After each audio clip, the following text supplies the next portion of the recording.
Engagement sans faille en faveur des intérêts du Sahel et de la souveraineté de l'AES et de ses dirigeants. Notre diaspora a eu d'ailleurs au cours de cette grande mobilisation le soutien de nombreux citoyens européens. Retour sur cette manifestation historique avec Abdoulaye Coulibaly. À quelques jours du retrait effectif et officiel des 3 pays membres de l'Alliance des États du Sahel, AES, le Mali, le Niger et le Burkina Faso, de la CEDEAO fixée au 29 janvier 2025, une certaine polémique a quelque peu secoué la diaspora en Europe. En effet, le 11 janvier 2025, un groupe d'apatrides de la diaspora des pays de l'AES en France a cru pouvoir organiser une manifestation à la place de la République à Paris pour dire non au retrait du Niger, du Mali et du Burkina Faso de la CEDEAO. De l'avis même de médias français, cette manifestation a rassemblé seulement quelques dizaines de personnes, illustrant l'isolement de leur position. Face donc à l'échec de leur initiative, ces opposants ont profité d'une manifestation de la diaspora guinéenne en France, déjà en cours, pour s'exprimer dans un discours à contre-courant du sens actuel de l'histoire en cours dans l'espace AES.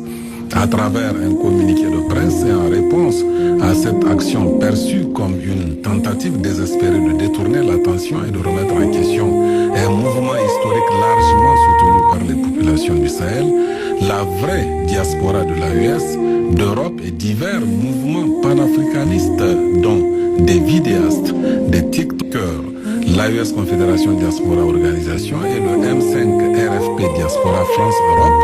ont organisé le samedi 18 janvier 2025 une grande manifestation historique qui a rassemblé des milliers de participants venus affirmer leur soutien sans équivoque au caractère irréversible du retrait du Mali, du Niger et du Burkina Faso de la CEDEAO prévu donc pour le 29 janvier 2025.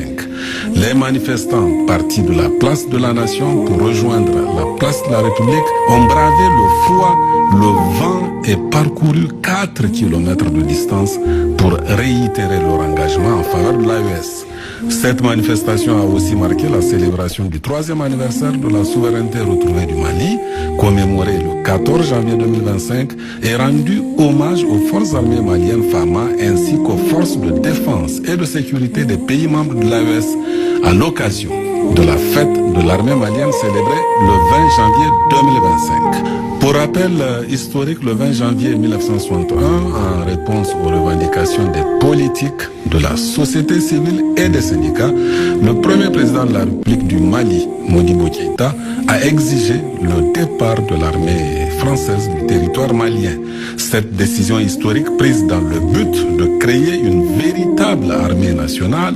pour les Maliens et par les Maliens a marqué un tournant décisif dans l'histoire du pays. Depuis, cette date est célébrée comme la fête de l'armée malienne. Aujourd'hui, l'histoire semble se répéter et les manifestants ont salué les actions courageuses des 3 présidents du Niger, du Mali et du Burkina Faso, respectivement le général de brigade Abdraman Tiani, le général d'armée Assimi Goïta et le capitaine Ibrahim Traoré, qui ont su